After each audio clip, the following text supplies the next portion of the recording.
If, like me, you use acrylic paint markers, you've probably been wondering whether you can refill them. And the answer is yes, you can. Not all of them, but some. Today I'm going to show you the brands of paint marker that I use, how I refill them, and what I refill them with. I'm going to mix a couple of my own colors and make some of my own acrylic brush markers and show you how to do it. Here are the brands of markers that I use. The Molotow One for All, in which I have put a brush nib. These come with the standard nib that is pretty much the base of most acrylic markers. It's kind of like the Posca nib, and this one is the 4mm nib, as you can see here on the base. It's a really simple mechanism. This nib was in here like so. I do not like these nibs because first of all, they abrade the paper, and second of all, I can't really get a really fine point to work in detail with. So all you have to do is pop that out.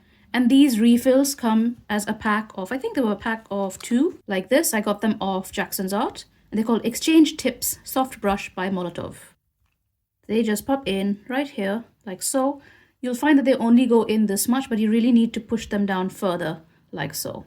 Now, because I put the Exchange Tips into this marker, which only has this flat top, I popped them in like so, and then the end got bent. So you can see that the top of my brush is a little bit bent. However, I then discovered the Empty Pump Soft Liner by Molotow.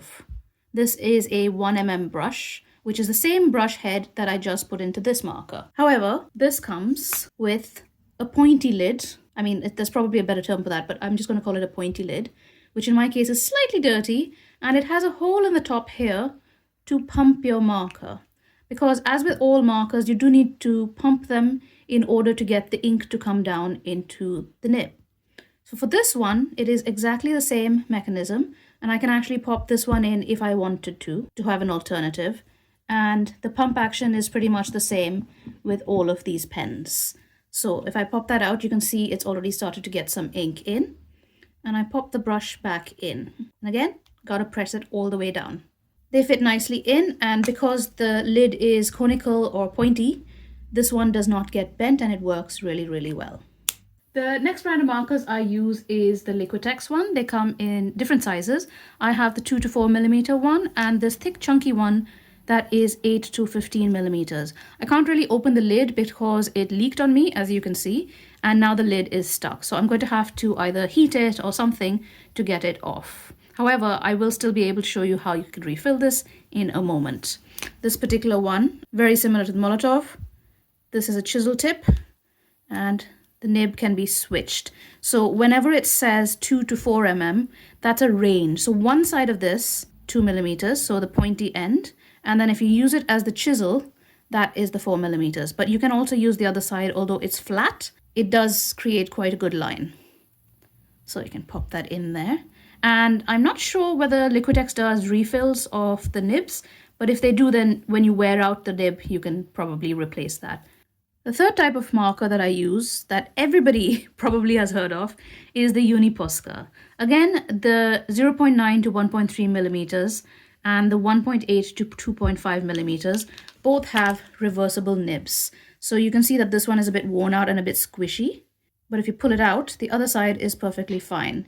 So you can squish that in and you have a perfectly good new nib to use. On the 0.9 to 1.3, it's the same, it's just thinner. So one side has 0.9 and one side has 1.3mm. It's really handy to have this, and especially since one side wears out, you can use the other, and you technically have 2 sizes in one pen. It is a messy business, so before you start doing any refilling, please get yourself a nice little towel that you can wipe your hands on. The last kind of paint marker I have is these Deco Brush by Karen markers. They're pigment Deco Brush. I have tried my best to use a pair of pliers to loosen this, and although it turns, I haven't been able to pull it out to refill. So I will still try and experiment with these, but I don't think that these are refillable, which is really sad because I do like them. I will do a full video on these at some point. I have it filmed, I just have to edit it. All right, now that you know the markers that I use, let's get started with how to refill them. For all of them, it's pretty much the same method, except of course the Karen, which we'll put away because it's not refillable, at least not at the moment. I might find a way to refill it later on. All of these markers unscrew from the top. So if you take off the top, Here's the nib, here's the top bit of the pen, and then here is the bit that unscrews. So for these ones, it's already quite loose because I have been experimenting with them quite a lot. So you just unscrew it, and in here is this lid. You've just got to pry it out. It takes a little bit of doing, and it's a messy business, but there you go. It pops right out. And then in here is all the ink. In there, can you hear this? There is a ball bearing. So if your pen is completely empty and something round falls out, do not lose it. That's what keeps all of the ink liquid in here and moving around. So if you don't want it to settle, keep that ball bearing in there. You basically just pop this out and pop the ink in there, put the nib back on, and you're done. Exactly the same with this. This top bit unscrews. You pop that bit out and refill it. I will actually show you a refilling in a moment. The same with the Liquitex. Anti-clockwise, pull it out. In this case, you can take out that entire green bit, and it comes out with this. It's a slightly different design. And inside, again, there's a ball bearing. Can you hear it? So again, ink in there, the same way. I have found that when I refill these, a little bit of ink comes out here. So you need an extra cloth just to wipe it off. Otherwise, it'll be in the lid of your pen. Screw it back on anti-clockwise. The same with this one. So this one is going to be really messy because I have had leaks with this one before. But again, you just unscrew this top bit slowly, slowly, slowly. And you can see that it has that bit there and all of the ink is in there. Now I'm going to screw it back very, very slowly. You can see that this pen has been giving me massive problems with leakage. So I'm just going to use a towel to screw it back together. All of these pens unscrew anti-clockwise and screw back clockwise, as you would expect with anything in general. Anti-clockwise to unscrew, clockwise to screw it back. However, if you try that with a Posca pen, you will not be very successful because these do not unscrew anti-clockwise. These unscrew clockwise. And in fact, you will need a pair of pliers to grab the top very firmly and twist just a little bit, and then it unscrews. This unscrews clockwise, which is very strange. But the principle of the thing is the same. It has a body in which there's a ball bearing, and you just refill your ink straight into that. Screw it back on. I have not had any problems with these leaking. And then screw it back on anti-clockwise to tighten. The exact opposite of all of the rest of the pens. The same thing with the thinner Posca.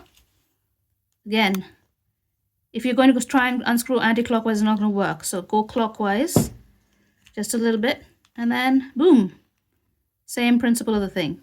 Obviously that one's fallen out, so you can take that out and refill it. And then you screw it back.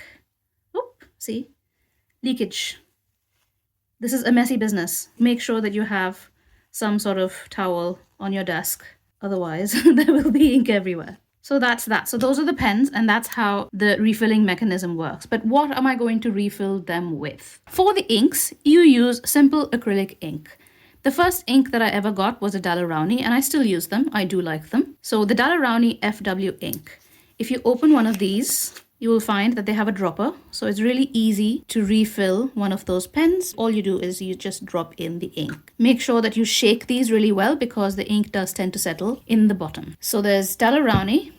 There's Amsterdam, which is a Royal Talents brand that I really have come to like very, very much. There's Liquitex, which I find that it doesn't tend to be that permanent. It takes a lot longer to dry. And sometimes I find that when I'm painting over it, it does tend to reactivate a little bit. So I don't use as many of these as of the other ones.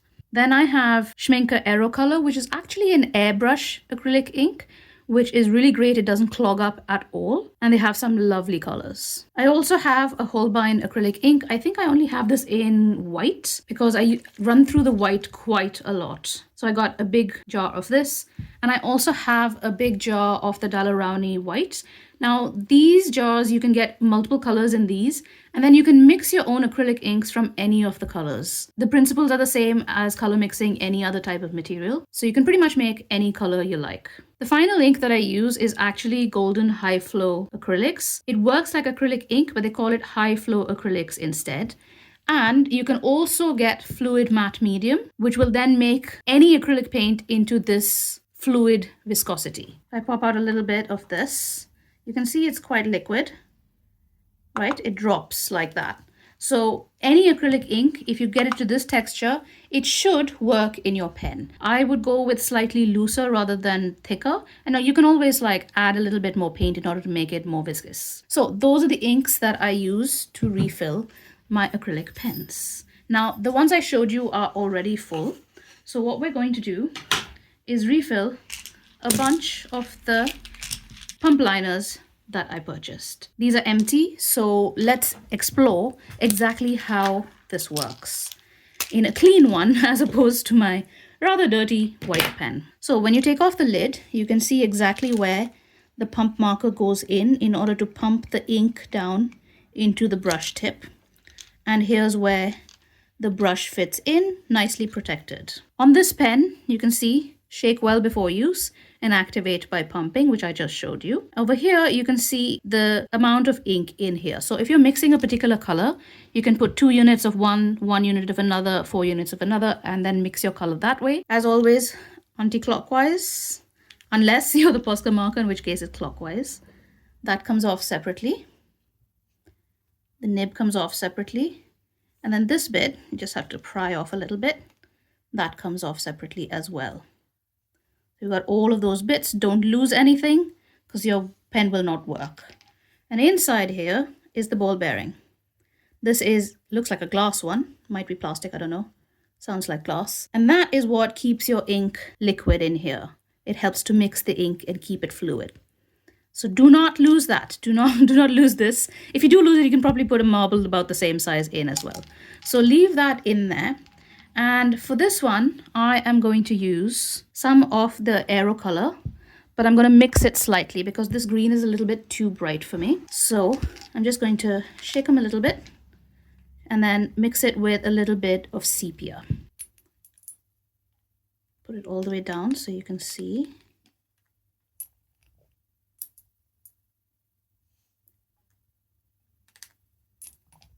It does take quite a lot, these Molotow pens. I'm going to keep it straight here and see if I can fit in 4 units of this ink. A little bit more. Yeah. So you can see here, I've got 4 units of this ink in here. And then I'm just going to add, let's get myself a little glass so I can keep it straight.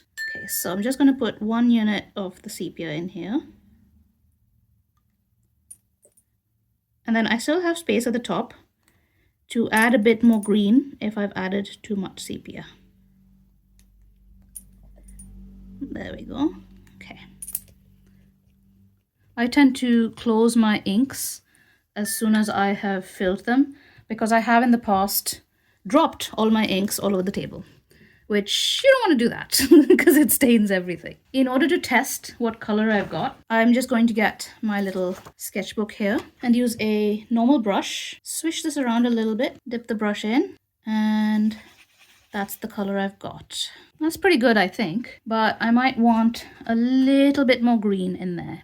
It's become a little bit too brown. See, this is why you leave a little bit at the top in case you need to add a bit more of the first color. So a bit more of the, I never go all the way to the top because leakage. There we go.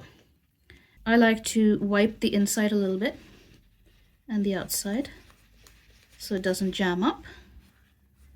Make sure everything is neat and tidy.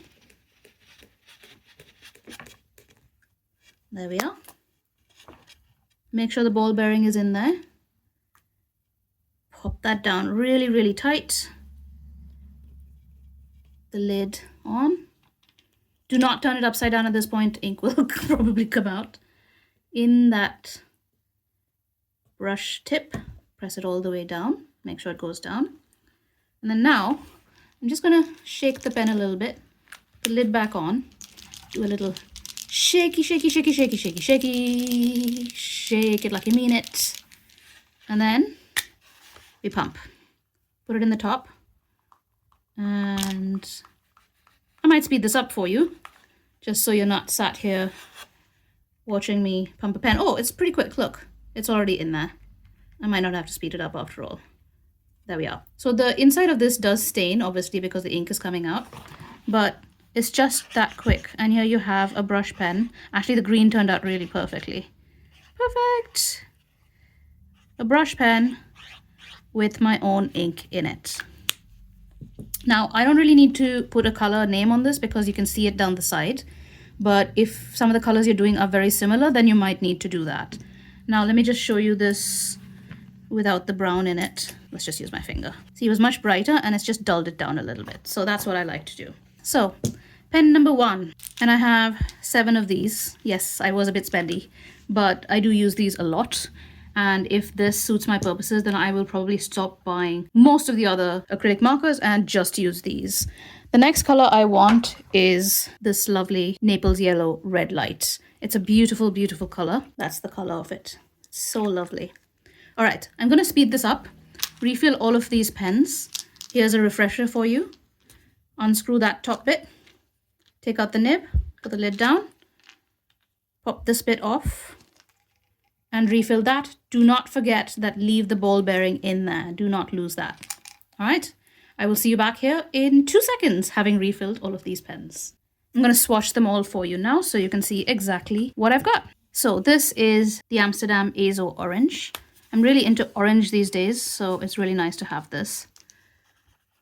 The ink comes out quite translucent, but you can work it up in layers. And see, when I work with this, the paper doesn't come up as much as with the thick nib.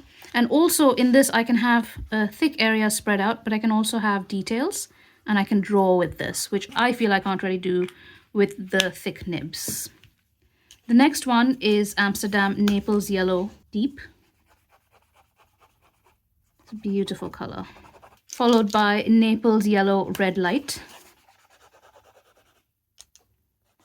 It's like a pinky buff titan. Pinky color. And you can also, well, I don't know if you're supposed to do that, but I also pump it on the paper sometimes like that. Then this one is the mix of the grayish blue and the white.